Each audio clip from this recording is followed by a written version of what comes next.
నాకెన్నో మేలులు చేసితివే, నీకేమి అర్పింతును దేవా, నీకేమి చెల్లింతును. నాకిక ఆశలు లేవనుకొనగా నా ఆశ తీర్చితివే, ఆశలు తీర్చితివే. నాకిక ఆశలు లేవనుకొనగా నా ఆశ నీవైతివే, ఆశలు తీర్చితివే. నలు దిశలు నాను భయమావరేప, నా పక్షమున నుండివే, నాకభయమిచ్చితివే. నాకెన్నో మేలులు చేసితివే, నీకేమి అర్పింతును దేవా, నీకేమి చెల్లింతును. నాకెన్నో మేలులు చేసితివే, నీకేమి అర్పింతును దేవా, నీకేమి చెల్లింతును. నీ కాడి మోపి నా తోడు నీవే, నీ చేతి నీడాలో నన్ను దాచియున్నావే. నీ కాడి మోపి నా తోడు నీవే, నీ చేతి నీడాలో నన్ను దాచియున్నావే. ఏ కీడు నాకు రాకుండా చేసి నీ జాడలో నన్ను నడిపించుచున్నావే. ఏ కీడు నాకు రాకుండా చేసి నీ జాడలో నన్ను నడిపించుచున్నావే. నాకెన్నో మేలులు చేసితివే, నీకేమి అర్పింతును దేవా, నీకేమి చెల్లింతును. నాకెన్నో మేలులు చేసితివే, నీకేమి అర్పింతును దేవా, నీకేమి చెల్లింతును. హల్లెలూయా యేసునాథా, కృతజ్ఞత స్తుతులివే. హల్లెలూయా యేసునాథా, కృతజ్ఞత స్తుతులివే. నాకెన్నో మేలులు చేసితివే, నీకేమి అర్పింతును దేవా, నీకేమి చెల్లింతును. అడవి వృక్షములలో జేందరి వృక్షమెట్లున్నదో, అడవి వృక్షములలో జేందరి వృక్షమెట్లున్నదో, పరిశుద్ధుల మాజాలో అతి శ్రేష్ఠుడైన ప్రభుని, పరిశుద్ధుల మాజాలో అతి శ్రేష్ఠుడైన ప్రభుని పాడేదా. నాదు ప్రియుని జీవకాలమెల్లా యాత్రలో కృతజ్ఞతతో పాడేదను, కృతజ్ఞత కృతజ్ఞతతో పాడెదను. నింద దూషణ ఇరుకులలో నన్ను సుగంధముగా మార్చెను. నింద దూషణ ఇరుకులలో నన్ను సుగంధముగా మార్చెను. నీ కృపలో నన్ను నడిపి నూతన జీవమునిచ్చిరే. నీ కృపలో నన్ను నడిపి నూతన జీవమునిచ్చిరే.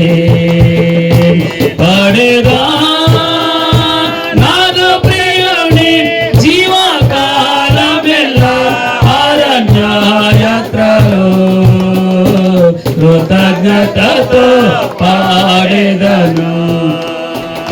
కృతజ్ఞతతో పాడెదను.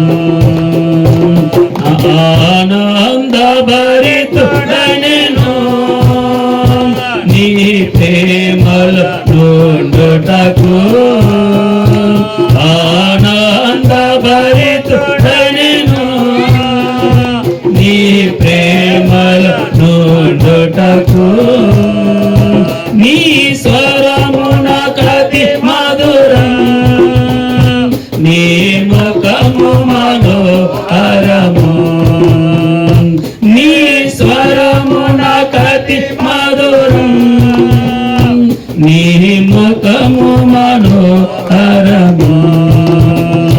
పాడేదా నాదు ప్రియుని జీవకాలమెల్లా అరణ్యయాత్రలో కృతజ్ఞతతో పాడెదను. కృతజ్ఞతతో పాడెదను.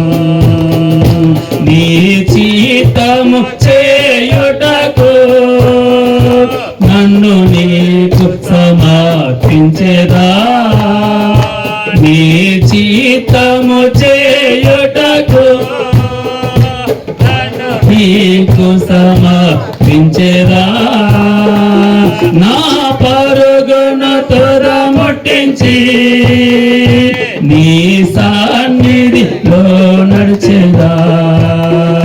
నా పరుగును తుదముట్టించి నీ సన్నిధిలో నడిచెదా. పాడేదా నాదు ప్రియుని జీవకాలమెల్లా అరణ్యయాత్రలో కృతజ్ఞతతో పాడెదను. కృతజ్ఞతతో పాడెదను. కృతజ్ఞతతో పాడెదను. దేవా అనుదినం స్తుతించెదాని నామం. దేవా అనుదినం దయతో కాపాడినావు. కృపనే చూపించినావు. దయతో కాపాడినావు. కృపనే చూపించినావు. నిన్ను నే మరువనేసు. నిన్ను నే విడువనేసు. నిన్ను నే మరువనేసు. నిన్ను నే విడువనేసు. స్తుతించెదాని నామం. దేవా అనుదినం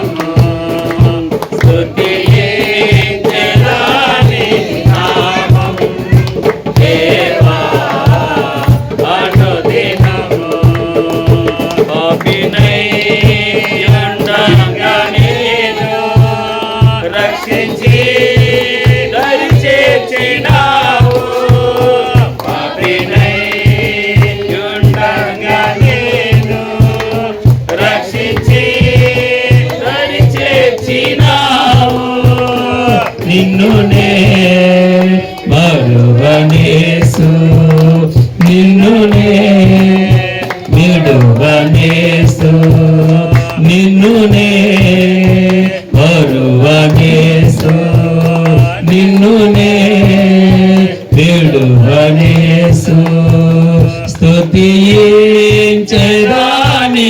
నామం దేవా అనుదినం సిలువే నాకు శరణం నీవే నాకు మార్గం సిలువే నాకు శరణం నీవే నాకు మార్గం నిన్నునే మరువనేసు నిన్నునే విడువనేసు నిన్నునే మరువనేసు నిన్నునే విడువనేసు స్తుతించెదాని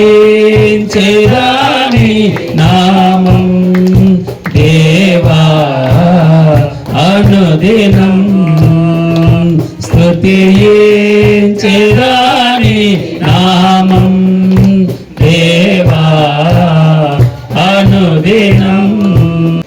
కీర్తన గ్రంథం 100వ కీర్తన 1వ వచనం నుంచి చదువు. సమస్త దేశములారా యెహోవాకు ఉత్సాహధ్వని చేయుడి, సంతోషముతో యెహోవాను సేవించుడి, ఉత్సాహగానం చేయించు ఆయన సన్నిధికి రండి, యెహోవాయే దేవుడని తెలుసుకొనుడి. ఆయనే మనలను పుట్టించెను, మనము ఆయన వారము, మనము ఆయన ప్రజలము, ఆయన మేపు గొర్రెలము. కృతజ్ఞతార్పణలు చెల్లించుచు ఆయన గుమ్మములలో ప్రవేశించుడి. కీర్తనలు పాడుచు ఆయన ఆవరణలో ప్రవేశించుడి. ఆయనను స్తుతించుడి, ఆయన నామమును గణపరచుడి. యెహోవా దయాళుడు, ఆయన కృప నిత్యముండును, ఆయన సత్యము తరతరములుండును. కొద్ది వాక్యం దేవుడు దీవించండి. కుమారులు యెహోవాను గ్రహించి శ్వాసము గర్భఫలం ఆయన ఇచ్చు బహుమానం. బలవంతుని చేతిలోని బాణముల వంటి వారట. బలవంతుని చేతిలోని బాణముల వంటి వారుగా మనం ఎప్పుడవుతామంటే కొంత మనం వర్కౌట్ చేయాలి. అంత ఈజీగా బలిష్ఠుని చేతిలోనికి నీ బిడ్డల్ని బాణంలా ఉంచాలి. వాడట ఆ బాణం ఏం చేస్తుందట చూడండి, కింద ఏమైనా వ్రాయబడింది, వారితో తన అంబుల పొది నింపుకొని వాడు ధన్యుడు అని వ్రాయబడింది. అయితే అట్టి వారు సిగ్గుపడక గుమ్మములో తమ విరోధులతో వాదించదు. ఈ బాణం ఏం చేస్తుందట, ఎవరితో వాదిస్తుంది? గుమ్మముల విరోధి ఉంటుంది. మన సాతాను కాచుకునే కూర్చుంటుంది, మన ఇంటి ముందరే ఉంటుంది. మెయిన్ డోర్ అంటామే, మెయిన్ డోర్ ముందర సాతాను అలా కాచుకుని కూర్చుంటాడు. నువ్వు వెళ్ళేటప్పుడు, బయటికి వెళ్ళేటప్పుడు, లోపలికి వచ్చేటప్పుడు పలకరిస్తాడు. తిమోతికి రాస్తూ నీ అవ్వ అయినటువంటి లోయలోను నీ తల్లి అయినటువంటి యునీకులోను ఆ విశ్వాసం ప్రచురిల్లుతుంది. అదే విశ్వాసం నీలో కూడా కనబడుతుంది తిమోతి అంటాడు. అర్థమవుతుందమ్మా? మనం ఈ బాణం అంటే ఏంటంటే భగవంతుని చేతిలోని గొప్ప ఆయుధం, బలిష్ఠుని చేతిలోని ఆయుధం. మన బిడ్డల్ని ఆయన చేతుల్లో ఆయుధాలుగా పెంచాలి. ఎవరి చేతిలోని? బలిష్ఠుని చేతిలోని బాణములు వంటి. బాణం అంటే ఏంటి? ఆయుధంగా మనం ఆయుధాన్ని ఎప్పుడు కూడా ఏం చేయాలి? సానబడుతూ ఉండాలి. అవునా కదమ్మా? ఆయుధాన్ని సానబట్టలేదనుకోండి ఏమవుతుంది? మొండిదైపోతుంది. అందుకే ఈరోజున పరిశుద్ధాత్మ దేవుడు నీ బిడ్డను ఆశీర్వదించడానికి వచ్చాడు. 21 సంవత్సరాలు నీ కోరికని ఆయన సిద్ధింపజేశాడు. ఆయన ఇష్టం, ఎందుకంటే ఆయనే విన్నాడు నీ మనవిని. ఆయన మనవినివి నీ కుమారుని అనుగ్రహించాడు. ఆ కుమారుని నువ్వు చేయవలసిన పని ఏంటంటే బలవంతుని చేతిలో పెట్టాలి. ఎవరి చేతిలో పెట్టాలమ్మా? బలిష్ఠుని చేతిలో పెట్టాలి. బలహీనుని చేతిలో కాదు, బలిష్ఠుని చేతిలో పెట్టాలి. అది నీ చేతిలోనే ఉంది. అందుకే బలవంతుని చేతిలోని బాణముల వంటి వారు అని వ్రాయబడింది. క్షమించండి, 144వ కీర్తనలో ఒక మాట ఉంటుంది, మా కుమారులు తమ యవ్వన కాలమందు ఎదిగిన మొక్కల వలె ఉన్నారు. మా కుమార్తెలు నగరునికే చెక్కిన మూలకమ్మూల వలె ఉన్నారు. అనగా ఇక్కడ ఏమని చూసాం? మొట్టమొదటి మనం బలవంతుని చేతిలోని బాణం. ఎవరమ్మా నీ కుమారుడు ఎలా ఉండాలన్నారు? బలవంతుని చేతిలోని బాణంగా ఉండాలని భగవంతుడు ఇష్టపడుతున్నాడు. రెండవది యవ్వన కాలమందు ఎదిగిన మొక్కలా ఉండాలట. యెహోవా నాటిన మొక్కలనియు, ఎవరమ్మా ఏమన్నాడు? యెహోవా నాటిన మొక్కలనియు, అగరు చెట్లనియు, దేవదారు వృక్షములనియు, లెబానోను అంటే నిటారుగా ఆయన మందిరంలో నాటబడినదై. ఎక్కడ నాటబడాలి? ఆయన మందిరంలో నాటబడాలి. నీ కుమారుడు బలిష్ఠుని చేతిలో బాణంలా ఉండాలంటే ఎలామా? బలిష్ఠుని చేతిలో బాణంలా ఉండి ఎక్కడ? గుమ్మంలో ఉన్నటువంటి విరోధులతో వాదించగలడు, సైతాన్ని ఎదిరించగలడు. పాపపు దురాత్మ శక్తులను నీ కుమారుడు ఎదిరించాలంటే నీ కుమారుని ఎక్కడ నాటాలన్నాడు? దేవుని మందిరంలో నాటాలి. యెహోవా నాటిన మొక్కలా ఉండాలి. మా కుమారులు తమ యవ్వన కాలం ముందు ఎదిగిన మొక్కల వలె ఉన్నారు. 147వ కీర్తన 12వ వచనంలో, యెరూషలేమా యెహోవాను కొనియాడు. నువ్వు చేయవలసిన పని, తల్లి అయినా తండ్రి అయినా, యెరూషలేమా యెహోవాను కొనియాడండి. సియోను నీ దేవుని కొనియాడము.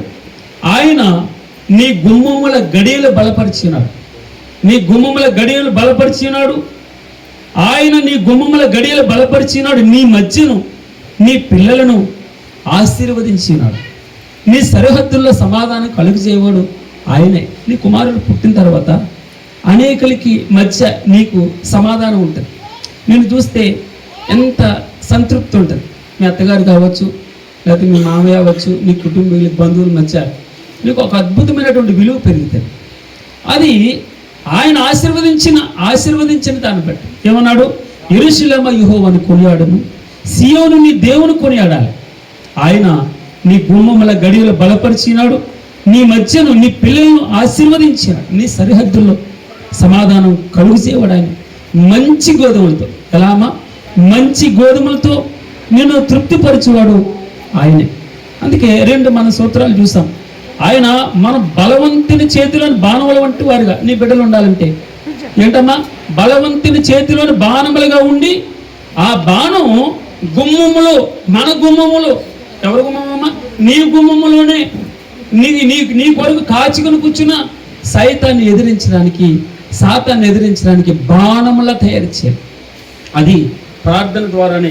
అంతకంటే అందుకే విలాప వాక్యంలో 3వ అధ్యాయంలో ఏమో రాయబడిందమ్మా? విలాప వాక్యంలో 3వ రేయి మొదటి జామున. ఇప్పుడమ్మా రేయి మొదటి జామున అంటే 4 గంటల కంటే ముందు మేము 4 గంటలకు లేస్తున్నాం. మీరు 4 గంటలకు ముందు లేచి నీ పసిబిడ్డల ప్రాణాల కొరకు వారు బలిష్ఠుని చేతిలోని బలవంతుని చేతిలో బాణముల్లా మార్చాలని ప్రభా నా బిడ్డను నీ చేతుల్లో పెడతాను.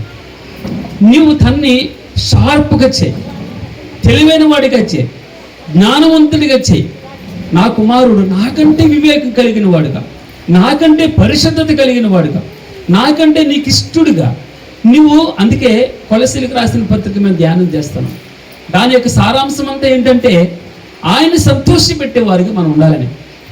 మనం మొదటి యోహాను పత్రికలో వ్రాయబడింది, నా పిల్లలు సత్యమును అనగా క్రీస్తును అనుసరించి నడుచుకొనుచున్నారని వినుటి కంటే ఎక్కువ యేసు క్రీస్తు వారిని గూర్చి అనగా సత్యమును అనుసరించి నడుచుకొనుచున్నారని వినుటి కంటే నాకు ఎక్కువైన భాగ్యం ఏమీ లేదు అని చెప్పేసి భగవంతుడు అంటాడు. అంటే అర్థమైందని పరిశుద్ధాత్మ దేవుడు నీ మటుకు నీకు మన పిల్లల్ని ఆ బలిష్ఠుని చేతిలోని బాణంలా చేయాలి. షార్ప్గా చేయి.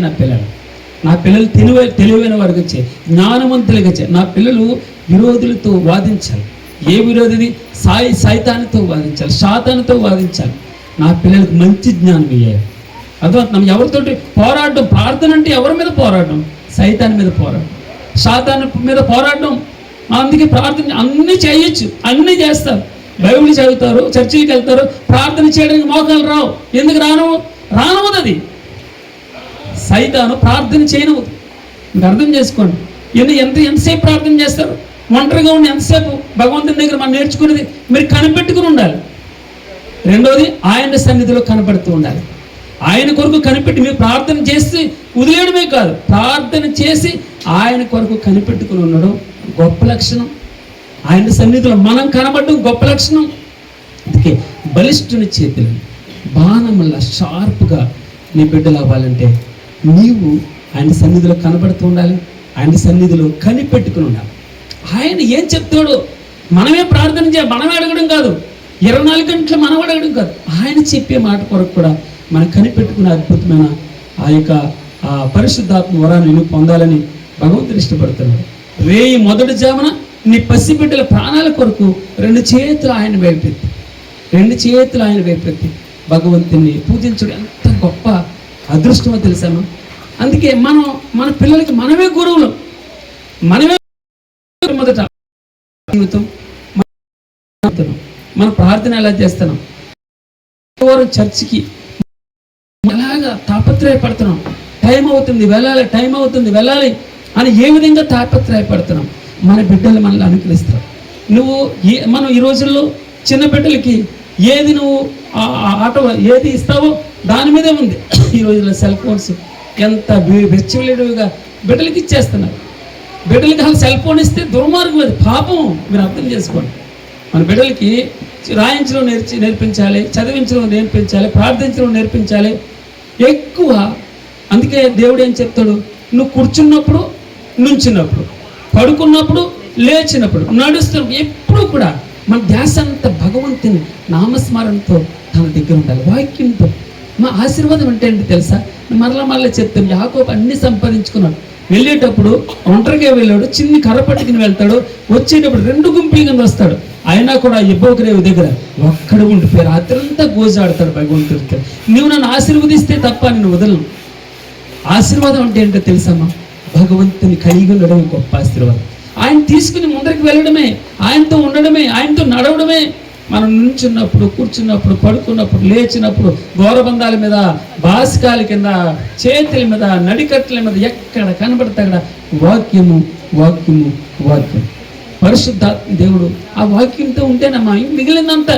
మొట్టమొదటి నా నీతిని, నా రాజ్యాన్ని వెతకండి, నన్ను గురించి మాట్లాడుకోండి, నన్ను గురించే మీరు తలంచుకోండి, నేను తప్పకుండా మిమ్మల్ని తలంచుకోండి. నా ప్రభు నన్ను తలంచుకుంటున్నాడు అంటాడు భగవంతుడు.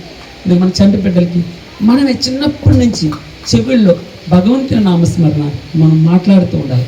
మన బిడ్డలకి చిన్నప్పటి నుంచి వాక్యాన్ని అవకాశం దొరికినప్పుడల్లా వాక్యాన్ని చెవిలో బోధడం, చెవుల్లో మాట్లాడడం. మన ప్రవర్తన కూడా మనం ఏ విధంగా ఎన్ని గంటలు లేస్తామో, ఎన్ని గంటలు లేచి ప్రార్థన చేస్తాం, ఎంత వాక్యం చదువుతున్నాం, ఎంతసేపు మోకరు వెళ్తున్నాం, ఎంతసేపు దేవుని కొరకు కనిపెడుతున్నాం, ఎంతసేపు దేవుని దగ్గర కనబడుతున్నాం. అందుకే యెరూషలేమా యెహోవాను కొనియాడము, సీయోను నీ దేవుని కొనియాడము, ఆయన నీ గుమ్మముల గడియలు బలపరిచినాడు, నీ మధ్యన నీ పిల్లలను ఆశీర్వదించే దేవుడు ఆయన, నీ సరిహద్దుల సమాధానం కలుగజేసేవాడు ఆయనే, మంచి గోధుమలతో తృప్తిపరిచేవాడు. అమ్మా మిగిలినంతా ఆయన చూసుకుంటాడు. నువ్వు చేయవలసిన ఆయన సన్నిధిలో కనిపెట్టడం, ఆయన సన్నిధిలో కనపడడం. మొదటి జామున లేచి కుమ్మరించడం, నీళ్లు కుమ్మరించడం అంటే ఏంటి? ఆయన సన్నిధిలో కనిపిస్తూ ఉండడం, ఆయన సన్నిధిలో కరెక్ట్ సమయానికి. ఆ నిబంధన మందసం అంటామే, ఆ నిబంధన మందసం దగ్గరికి వెళ్ళిపోవడం. నేను మరలా అందరికీ అదే మాట చెప్తాను. అమ్మ మీరు ఒక ప్రత్యేకమైన సమయాన్ని పెట్టుకోండి, ఒక ప్రత్యేకమైన ప్లేస్ పెట్టు, అదే ప్లేస్లోకి వెళ్ళాలి, అదే సమయానికి వెళ్ళాలి. నిక్కచ్చిగా మనం భగవంతుని మన అపాయింట్మెంట్ ఇచ్చాడు. నా దేవుడు నా కొరకు వెయిట్ చేస్తాడు, నా బాధలు చెప్పుకోవడానికి, నా ఘోష వినిపించుకోవడానికి, నేను నా సంతోషాన్ని పంచుకోవడానికి. ఈరోజు మనం రోజు నీ బిడ్డలు ప్రభువా, తన బిడ్డలు మీద 2 చేతుల నుంచి మన భగవంతుని దగ్గరికి, ప్రభువా నా బిడ్డని నీ చేతులకి అప్పు చెప్పాను. మీకు తెలుసా అమ్మా, సమూయేలుని పాలు విడిచిపెట్టింది. మేబీ పాలు ఎప్పుడు విడిచిపెడతారో మరి 2-3 సంవత్సరాలు అవుతుందేమో, 3 సంవత్సరాలు అవుతుందేమో. విడిచిపెట్టిన తర్వాత దేవాలయాన్ని తీసుకొచ్చింది. ప్రభువా నేను మనవి చేస్తాను, నా మనవి విని నాకు నీవు దయచేసినటువంటి కుమారుని నీకు ప్రతిష్ఠిస్తున్నానని దేవాలయంలోకి ప్రతిష్ఠించి వెళ్ళిపోతూ ఆ చిన్న బిడ్డకి టాటా చెప్తూ వెళ్తుంటే వదిలివేసిన తర్వాత చిన్న బిడ్డ అక్కడనే మొక్కినని వ్రాయబడింది. అక్కడ ఆరాధన చేస్తున్నాడు.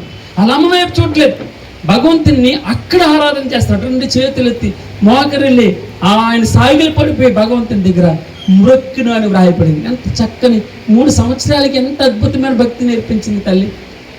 అర్థమైన 3 సంవత్సరాలకి ఎంత అద్భుతమైనటువంటి భక్తిని నేర్పించింది తల్లి. ఉదయాన్నే మొదటి చావు మన బిడ్డల కొరకు కన్నీరు కార్చాలి. మన బిడ్డల ప్రాణం కొరకు మనం ప్రార్థన చేసే కాదు, మన ప్రవర్తన కూడా వారి దగ్గర ఏమాత్రం మన లూజ్ టంగ్స్ ఏ విధంగా కూడా మనం కోపంగా కోపం ఉన్నా కూడా దాచుకుని బిడ్డల ముందర ఎట్టి పరిస్థితుల్లోనూ భార్యాభర్తలు తమ హావభావాల్ని వ్యక్తపరచకూడదు, బాధల్ని వ్యక్తపరచకూడదు, కష్టాలను చెప్పకూడదు, ఇబ్బందుల్ని వారు ఎదుర్కొంటే చెప్పకూడదు, ఆయాసాలను చెప్పకూడదు, అల్లరి వారు ఎదుర్కొన్న ఉండకూడదు, దెబ్బలాడకూడదు, గొడవ పడకూడదు భార్యాభర్తలు. అప్పుడే మనం ప్రభువుని, అందుకే మీ హృదయంలో ప్రభువుని ప్రతిష్ఠించుకోండి. అంటే దాని అర్థం ఏంటంటే ప్రభువులా మనం మన పిల్లల ఎదురుగా ఉండడం, క్రీస్తుని మీ హృదయాల్లో ప్రతిష్ఠించుకోండి. అంటే దాని అర్థం ఏంటంటే మనం ప్రభువులా ఉండడం, యేసుక్రీస్తు వారిలో కనబడుతూ ఉండడం, భగవంతుల్లా మన పిల్లలకు కనబడాలి. తల్లి ప్రార్థన, తండ్రి ప్రవర్తన, ఈ 2 కలగలిపి సమూయేలు కంటే అద్భుతమైనటువంటి భక్తులు నీ కుమారుని చేయగలని ఇష్టపడుతున్నాను. మంచిది, నేను 4 మాటలు చెప్పేస్తున్నాను, ముగిస్తాను. అపోస్తల కార్యములు 12వ వచనంలో ఒక చిన్నది ఉంటుంది. నువ్వు చాలాసార్లు మాటలు విని ఉండొచ్చు, అయినా మరలా ఒకసారి మళ్ళీ చెప్తున్నాను. అపోస్తల కార్యములు 12వ వచనంలో రోదే అయిన ఒక చిన్నది అందరికి తెలుసు. ఆ మాట ప్రార్థన ఎప్పుడు ఆల్ నైట్ ప్రేయర్లో ఉన్నామా? అమ్మాయి ఎక్కడుందమ్మా? ఆల్ నైట్ ప్రేయర్లో ఉంది. అంటే చిన్నపిల్లల్ని తీసుకెళ్ళి ఆల్ నైట్ ప్రేయర్కి వెళ్తారా? అమ్మ మీ పిల్లల్ని పడుకోబెట్టి ఇంటికి చర్చకు వస్తాం మనం. అయితే లేదా ఎవరో ఒకరు కాపలేమంటే ఒకరి ఇంటి దగ్గర ఉండి ఒకరు వస్తారు, మళ్ళీ పాస్టర్ గారు ఏమనుకుంటారని చెప్పేసి ఒకరు వస్తారు, ఒకరి ఇంటి దగ్గర ఉంటారు, కాపలా కాస్తారు. అయితే ఈ చిన్నది రోదే అనే చిన్నది ఆల్ నైట్ ప్రేయర్లో ఉంది. తను ఒక ఆయన తలుపు కొట్టాడు, టక్ టక్ టక్ అని తలుపు కొడితే తలుపు తీసింది, తలుపు ఇంకా తీయలేదు, తలుపు దగ్గర రిక్కించిందిలాగా. ఈ లోపలంతా ప్రార్థనలు జరుగుతున్నాయి, రాత్రి అంతా ప్రార్థనలు చేస్తున్నారు పేతురు కొరకు. అప్పుడు తలుపు రిక్కించి అమ్మా పేతురు వచ్చేసాడు అంటారు. పేతురు వచ్చేసాడు. అప్పుడు అన్నారు, పిచ్చిదానివి నువ్వు. వాళ్ళంతా ఏమన్నారు? పిచ్చిదానివి నువ్వు. జైల్లో ఉన్నటువంటి వాడు లోపలికి ఎలా వస్తాడు? జైల్లో ఉన్నవాడు ఎలా విడుదలవుతాడు అని చెప్పి. అయితే ఆ చిన్నదంట, లేదు నేను విన్నది నిజం, దైవజనుడే వచ్చాడు, భగవంతుడు తీసుకొచ్చాడు అని చెప్పేసి. అంటే వీళ్ళందరూ పిచ్చిదాని అన్నది. నేను చెప్పింది అదే నిజం అని చెప్పేసి ఆమె నిక్కచ్చిగా చెప్తుంది. చిన్నదనగా ప్రార్థన చేసేటటువంటి చిన్నది, ప్రార్థన గుంపులో ఉన్నటువంటి చిన్నది అంటే బాగా చిన్నవాడు, పడుకోవట్లేదు. భగవంతుని దగ్గర అలవాట్లు చూడండి, ప్రార్థించే చిన్నవాడుగా నీ కుమారుడు ఉండాలని ఇష్టపడుతున్నాను. యోహాను సువార్త 6వ అధ్యాయం 9వ వచనంలో దేవునికి ఇచ్చినటువంటి చిన్నవాడు మనం చూస్తాం. 5 రొట్టెలు ఇచ్చాడు, 5 రొట్టెలు ఇచ్చాడు, 2 చిన్న చేపలు ఇచ్చాడు. 5 విడిచి 10 మంది ప్లస్ 2 రొట్టెలు 2 చేపలు 12 మంది చేతుల్లో పెట్టాడు. మీకు అర్థమవుతున్నామన్నమాట. 12 మంది చేతుల్లోకి, శిష్యులందరి చేతుల్లోకి పుష్కలంగా వెళ్ళింది. సుమారు 5,000 మంది తిన్నారు. ఎవడు వాడు? చిన్నది. ఆ చిన్నవాడికి మనసు ఎక్కడి నుంచి వచ్చింది? అమ్మ నేర్పింది. ఇవ్వాలి, ప్రార్థించే మనసు, ఇచ్చేటటువంటి మనసు.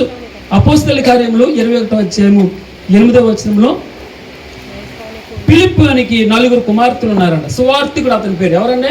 సువార్తికుడైన ఫిలిప్కి ఎంతమంది కుమారులు ఉన్నారు? 4 కుమార్తెలు ఉన్నారట. ఆ 4 కూడా ప్రవచించువారు అని వ్రాయబడింది. చూడండి ఏమైనా ఉంది. ఆ 4 అపోస్తల కార్యములు 21:8 మాట ఉంటుంది. కన్యకులుగా ఉన్న ఆ 4 కుమార్తెలు అతనికి ఉన్నారు. వారు ప్రవచించువారు. క్షమించండి, వారు ప్రవచించువారు. మన కుమారులు ప్రవచించేవారుగా ఉండాలని మనం ఇష్టపడాలి. సరే, మంచిది. 4 ఆల్రెడీ ఇప్పుడే మనం చెప్పుకున్నాం. 1 సమూయేలు 1వ అధ్యాయం 27వ వచనంలో ఈ బిడ్డను దయచేయమని యెహోవాతో నేను చేసిన మనవి విని ఆయన నాకు అనుగ్రహించాడు, కాబట్టి నేను ఆ బిడ్డను యెహోవాకు ప్రతిష్ఠించుచున్నాను. తాను బ్రతికు దినములన్నట్టును వాడు యెహోవాకు ప్రతిష్ఠుడని చెప్పెను. అప్పుడు వాడు యెహోవాకు అక్కడనే మ్రొక్కెను. ఏమని రాయబడిందమ్మా? అప్పుడు వాడు యెహోవాకు అక్కడనే మ్రొక్కాడట. అక్కడే ఆరాధన చేస్తున్నాడు. మనం చూసాం, ప్రార్థన చేసే చిన్నది, దేవునికి ఇచ్చిన చిన్నవాడు, ప్రవచించే చిన్నది, ఆరాధన చేసే చిన్నవాడిని మనం చూసాం. ఇంకొక 2 మాటలు చూసి నేను ముగిస్తాను. తర్వాత 2వ రాజుల గ్రంథం 5వ అధ్యాయం 1వ వచనంలో అందరికీ తెలుసు, సిరియా నయమాను ఇంట్లోకి బానిసగా పట్టబడింది. చిన్నది, ఆ చిన్నది అంటారు కదా, అది షోమ్రోన్లో విన్నాను మన మాట కంప్లీట్ చేస్తాను. అది షోమ్రోన్లోనున్న ప్రవక్త దగ్గర నా ఏలినవాడు ఉండాలని నేను ఎంతో కోరుకుంటూ ఉన్నాను. అతడు నా ఏలినవానికి కలిగిన కుష్ఠరోగాన్ని బాగు చేస్తాడని తన యజమానురాలతో చెప్తే, చిన్నదండి, చిన్న బిడ్డ, అర్థమవుతున్నామా, చిన్న బిడ్డ పరిచయం చేస్తుంది. అలాగే న్యాయాధిపతులు యాప్తా కుమార్తె గురించి చిన్నది అంటారు కదా లాస్ట్లో, ఆమె నా తండ్రి యెహోవాకు మాట ఇచ్చి ఉంటువా, ఏమంటుందమ్మా, యెహోవాకు మాట ఇచ్చి నా గురించి ఎందుకు చింతపడతావు, నా గురించి చింతపడద్దు, యెహోవాకు మాట ఇచ్చి ఉంటువా, నీ నోటి నుండి బయలుదేరిన మాట చెప్పు, నాకు నేనేం భయపడను, నువ్వేమైతే భగవంతునితో మొక్కుకున్నావో నా నుంచి అది నేను తప్పకుండా తప్పుకుండా. చిన్నోడండి, చిన్నోడంటే ఎంత వయసు ఉన్నదో కరెక్ట్గా లేదు కానీ చిన్నవాడు తాళ్ళతో కట్టేశాడు. తాళ్ళతో కట్టేసి మారు మాటలు ఒక మాట అంటాడు వెళ్తూ, డాడీ నాన్న కట్టెలు ఉన్నాయి, చేతులు నిప్పుంది, ఏది బలి పశువు ఎక్కడుంది, బలి ఇవ్వడానికి పశువేది అని అడుగుతుంటే తండ్రి మనసు ఎంత అల్లాడిపోయి ఉంటుందో ఆ సమయాన్ని. అనగా తండ్రికి తల్లికి లోబడినటువంటి చిన్న కుమారుని, చిన్నోడిని మనం చూస్తాం, ఇస్సాకుని మనం చూస్తాం. ఇలాగా చెప్పుకుంటూ వెళ్తే ఎన్నెన్నో, అన్నిటికీ సూత్రం ఏంటంటే తల్లి ప్రార్థన. అర్థమవుతుందన్నమాట జాబులమ్మ, అర్థమవుతుందా? తల్లి ప్రార్థన ఎప్పుడు ప్రార్థన చేయాలంట? 7 గంటలకు కాదు, రేయి మొదలు జామున 4 గంటలకు రాకముందే లేవాలి. 4 గంటలకు లేస్తే 4 గంటల తర్వాత పడుకుంటే అవి క్రైస్తవులు కాదు, ఓపెన్ చెప్పేస్తున్నాను, మీరేమని అనుకోండి. 4 గంటల తర్వాత పడుకోకూడదు. మనం 4 గంటల ముందే లేవాలి, లేచి ఏం చేయాలి? రేయి మొదటి జామున నీ పసిపిల్లల ప్రాణాల కొరకు, నీ పసిపిల్లల భవిష్యత్తు కొరకు, నీ బిడ్డల భవిష్యత్తు కొరకు. బలవంతుని చేతిలోని బాణములు కావాలంటే మామూలుగా ఎవరు, అర్థమైందమ్మా? ఎలా? బలవంతుని చేతిలోని బాణములుగా, ఆ బాణాలట ఎక్కడ? గుమ్మములో తమ విరోధులతో వాదిస్తారు. ఏ శైతాను శక్తుల్ని, దురాత్మ శక్తుల్ని, అనారోగ్యాల్ని, అప్పుల్ని, ఇరుకుల్ని, ఇబ్బందులు అన్నిటితోటి వాదిస్తారు, పారద్రోలుతారు, అనేకల దుఃఖాన్ని తొలగిస్తారు, అనేకల బాధను తొలగిస్తారు. అర్థమైందమ్మా? ప్రవక్త అంటే ఏంటి, ప్రార్థనా పరుడు అంటే ఏంటి తెలుసా? నీ ఒక్కరి బాధలనే కాదు, నీ కుటుంబంలో సంతోషం కాదు, అనేకులకి సంతోషం. అతడు పుట్టుట వలన అనేకులకు సంతోషం కలుగుతుందంట. యోహాను గురించి వ్రాయబడింది. యోహానమ్మ బాప్తిస్మం ఇచ్చి యోహాను గురించి వ్రాయబడింది. అతడు పుట్టుట వలన అనేకులకి సంతోషం కలిగిందట. మన పిల్లలు మన కొరకే కాదమ్మా, అనేకులకి సంతోషం. అందుకే అంటాడు కదా, నా పిల్లలు సత్యమును అనుసరించి, అనగా యేసుక్రీస్తు వారిని అనుసరించి నడుచుకొనుచున్నారని వినుట కంటే, మన పిల్లల్ని మనం పొగట్టం కాదు, మనం పొగుడుకోవడం, మన పిల్లల్ని మనం పొగుడుకుంటాం. మన పిల్లలు పక్కింటోళ్ళు పొగడాలి. అర్థమవుతుందమ్మా? ఎవరు పొగడాలి? పక్కింటోళ్ళు పొగిడి, అబ్బాయి ఈయన ఇమ్మానుయేల్ గారు అబ్బాయి అండి, అదే కదా ఇమ్మానుయేల్ గారు అబ్బాయి, మామూలుడు కాదయ్యా ఈడు అన్నారనుకోండి, వాళ్ళ నాన్న పక్క నుండి ఎంత తప్పిపోతాడో చూసారా? మామూలుగా లేదండి. అంటే ఇక్కడ ఎక్కడ ఉన్నాడు, తిరుగుతూ ఉన్నాడు. సరే మంచిది. అంటే మన పిల్లల్ని మనం పొగుడుకుంటే కాదు, మన పిల్లలు పక్కోళ్ళు గుర్తెరిగి పొగడాలి. అంటే నా పిల్లలు సత్యమును, అనగా యేసుక్రీస్తు వారు అనుసరించి నడుచుకొనుచున్నారని వినుట కంటే నాకు ఎక్కువైన సంతోషం లేదు. అమ్మ, నీ పిల్లలకి అన్నీ ఆయన మొదట నీవు, నీ భర్త, ఆయన రాజ్యాన్ని. అందుకే నీ ఉదయాన్నే లేచిన ఆయన కొరకు కనిపెట్టుకుని ఉండాలి. ఆయన సన్నిధిలో కనిపెట్టుకుని ఉండాలి. ఆయన సన్నిధిలో కనపడుతూ ఉండాలి. దేవాలయానికి, మందిరానికి అందరికంటే ఒక 5 నిమిషాలు ముందెళ్ళాలి. తప్పన ఉండాలి, బయలుదేరగొట్టాలి. ఎడావుడు ఎలా ఉండాలి తెలుసా? పెళ్ళికి వెళ్ళగలుగుతాం, లేదా కార్యక్రమాలకి వెళ్ళగలుగుతాం. అలాగ తయారయ్యి నీ పిల్లల్ని, నీ భర్తని అలాగని మనం ఇళ్ళని బట్టే ఉంటుంది. ఆమె మొదట ఫోర్స్ చేస్తూ ఉండాలి. భగవంతుని సన్నిధిలో మన కుటుంబం కనబడాలి, మన కుటుంబానికి తాళం వేయాలి. ఆదివారం తాళం వేయాలి, అది లెక్క. అంటే ఇలా అన్నాను కాదు నేను చెప్పేది. ఆదివారం నీ కుటుంబం, నీ ఇంటికి తాళం వేసి దేవుని మందిరంలో నువ్వు కనపడాలని, ఎప్పుడు ఉదయాన్నే రేయి మొదటి జామున లేవాలని, ఆయన సన్నిధిలో నువ్వు కనిపెట్టుకుని ఉండాలని, తద్వారా నీ చేతుడు బలవంతుని చేతులు. ఎవరమ్మా నీ కుమారుడు ఎలా ఉండాలి? ఎవరు కోరుకోవాలి? బలవంతుని చేతిలోని బాణముల వంటి వారు, బలిష్ఠుని చేతిలోని బాణముల వంటి వారు. అంటే పెట్టి కొడితే ఆ గుమ్మంలో ఉన్నాడు ఎవడు? విరోధి. ఎవడు ఉన్నాడు? మన విరోధి గుమ్మంలో విరోధి ఉన్నాడు. అర్థమైన అపవాదం ఉన్నాడు. అపవాదిని పెట్టి కొట్టాలి. నువ్వు అక్కడవే కాదు, నీకు బలం రావాలి. ఇప్పుడు ఇద్దరున్నది ముగ్గురు అయ్యారు. దాని అర్థం ఏంటి? మీ కుటుంబం బలమైంది. అందుకే ఇక్కడ ఏమన్నాడంటే యెహోవా పట్టణమును కాపాడని ఎడల, ఏమన్నాడమ్మా? యెహోవా ఇల్లు కట్టించిన ఎడల. ఇది ఇక్కడ ఎక్కడో, నువ్వు ఎక్కడో దూరం ఉన్నావు, ఇక్కడ ఎక్కడో ఉంది. మీరు అలా కలిసిందో ఏమా? ఏ ఊరు మీది? సోరారం కదా, సొంత ఊరు. ఆగర్త బాలం నుంచి ఎక్కడి నుంచి వచ్చింది ఈ కనెక్షన్ నాకు తెలియదు. ఆయన కట్టించాడట. ఎవరు? యెహోవా ఇల్లు కట్టించిన ఎడల దాని కట్టువారు ప్రయాసగారు. ఆగర్త బాలం నుంచి వచ్చింది. అక్కడి నుంచి ఇక్కడి నుంచి ముడేసింది. ఎర్రగడ్డ సోరారపాలెం, సోరారం కాదు, రైట్. దాని కట్టువారు ప్రయాస వ్యర్థమే. యెహోవా పట్టణమును కాపాడని ఎడల. చూడండి, ఒక ఇల్లు ఏమైంది? ఇప్పుడు పట్టణమైంది. అనగా మన ఈ ఇంటి పేరు అలాగలాగ స్ప్రెడ్ అవుతూ ఉంటుంది. అనేక ఇల్లులు కట్టబడతాయి. దేవుడు పట్టణంగా మారుస్తున్నాడు. ఒక ఇల్లుని పట్టణంగా అభివృద్ధి చేస్తున్నాడు. అంతగా అభివృద్ధి చేస్తున్నాడు. అర్థమవుతామా? ఇల్లు ఏమైంది? ఇద్దరు ఒకరిదానిగా ఉన్నాం, ఒకటిగా ఉన్నాడు, ఇద్దరు అయ్యారు, ముగ్గురు అయ్యారు. పట్టణమవును గాక. స్తోత్రం. ఆమెను చెప్పండి అమ్మా. ఆమె పట్టణమవును గాక. దాని కావలి కాయవారు మేలుకొనిట వ్యర్థమే. మీరు కాదు, కుమారులు యెహోవా అనుగ్రహించు స్వాస్థ్యం, గర్భఫలం ఆయన ఇచ్చి బహుమానం. అందుకే బలవంతుని చేతిలోని బాణముల్లో ఉండాలని భగవంతుడు ఇష్టపడుతుంది. ఎలా ఉండాలమ్మా? బలవంతుని చేతిలోని బాణముల్లా ఉండాలంటే ఆ బాణంగా మార్చవలసిన బాధ్యత నీదే. భగవంతుడు మారుస్తాడు, కానీ చేయవలసిందంతా నీవే కదా. ప్రార్థన చేయాలి నీవే. నీ కుమారుడు విద్యతో పాటు బుద్ధులు కూడా నేర్పించవలసిన, వివేకం నేర్పించవలసిన బాధ్యత తల్లిదే.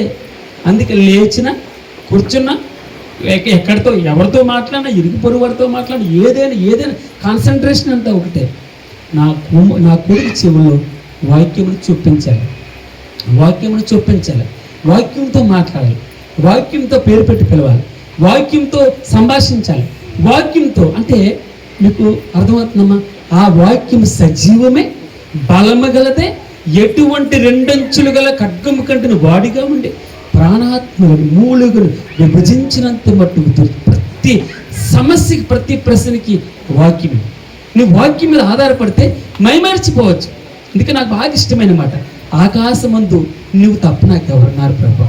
నీవు నాకుండగా లోకంలో ఉన్నది ఏది నాకు అక్కర్లేదు. ఒకవేళ నా శరీరం కృషించిపోయినా, నా హృదయం కృషించిన, నిత్యము నీవు నాకు ఆశ్రయదుర్గంగా ఉన్నావు.